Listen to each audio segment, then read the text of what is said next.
This episode of Now This Is Lit is brought to you by Audible. Check the link in the description to get your first Star Wars audiobook free. Everyone loves free things. Click that link. Do it. This show is also brought to you by our patrons.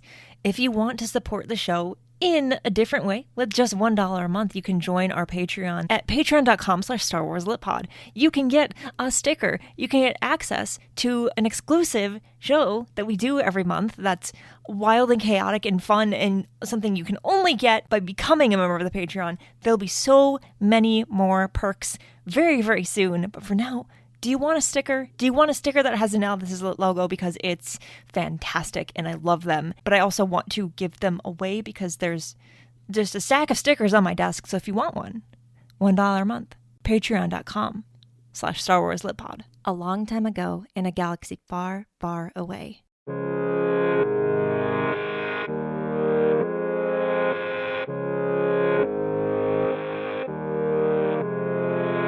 You're listening to Now This Is Lit, a podcast about Star Wars books, the people who make them, and the readers who just can't get enough of them. I'm your host, Meg Dowell. I use she, her pronouns. And today, one of the last books in the High Republic series, Into the Light by Claudia Gray, is out for everyone to read. I have read it. I have many thoughts and feelings about it. I cannot share all of them yet because I don't want to spoil things. But, as promised, I do have a spoiler-free review for you.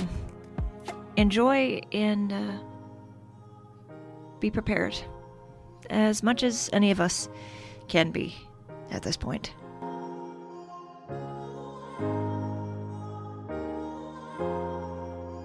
A little over 4 years ago, the third book in the then new but already widely popular High Republic series arrived on our doorsteps. Into the Dark was Claudia Gray's first entry into the series, introducing audiences to key characters like Reath Silas and creatures like the infamous Drengir. This was also the first time that one of my reviews was quoted on the back of a Star Wars book, but you don't care about that. This was the first time that it really became clear that every single story throughout the High Republic was going to matter. Not just the adult novels or the mainline comic series, but all of it. The young adult and middle grade books too. The young reader stories, the audio dramas, the short stories, everything. Now, 4 years later, Gray brings her original High Republic story full circle with Into the Light. It's the return of the vessel crew, a mad scientist's grand plan. Aslan Rel's greatest test, Reath Silas' biggest mission yet. It's Nan's coming-of-age journey. Avon Starros on the verge of discovery. It's a return to a planet we all thought we knew, but are about to know more than any non-Wookiee ever has. It's the Blight at its most dangerous, and somehow its most mysterious. This is, whether we want to believe it or not, I do not, the final young adult book in the High Republic. It exists to both tie up loose ends and pave the way for Charles Soule's final act of literary emotional terror. It is possibly one of the most important High Republic stories since the books of the Initiative's very first wave, and it executes each of its many daunting tasks almost perfectly. Gray is, among many other things,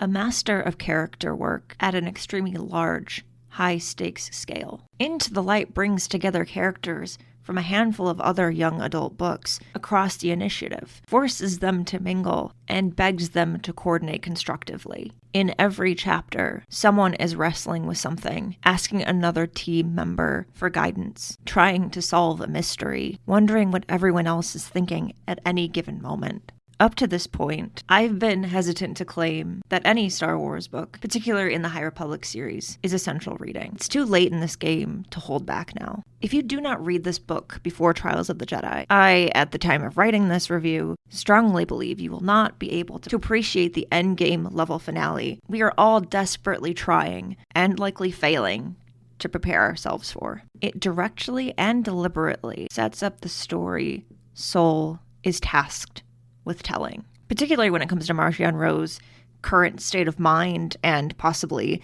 threats he isn't even aware he should be watching out for. But excluding that, as difficult as it may be to do, Into the Light is a significant entry into the series, not just because of what will come after, but also because of all that has already come before. This story takes its already highly developed, well-rounded characters and pushes every single one of them to their limit or past it. It challenges interpersonal perceptions and asks each of its main players to put the fate of the galaxy over their feelings about one another in more ways than one. Most of all, though, this book serves as a reminder that what will eventually triumph in the end of all this is hope. Star Wars itself is built on the idea that hope, above all else, will win every conflict, no matter how devastating the outcome, no matter how bleak the moment, light will always prevail.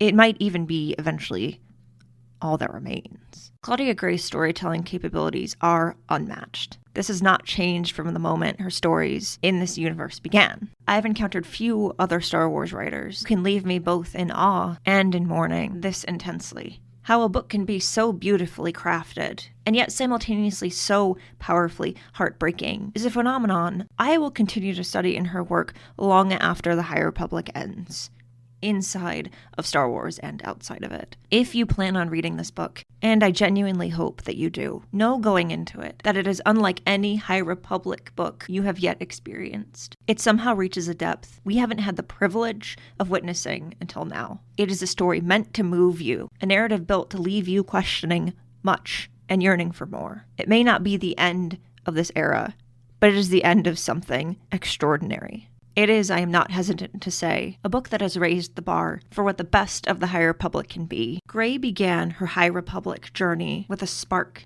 and here, at the end of her quest, she has ignited a legacy. Star Wars: The High Republic Into the Light by Claudia Gray is available now wherever you get your Star Wars books.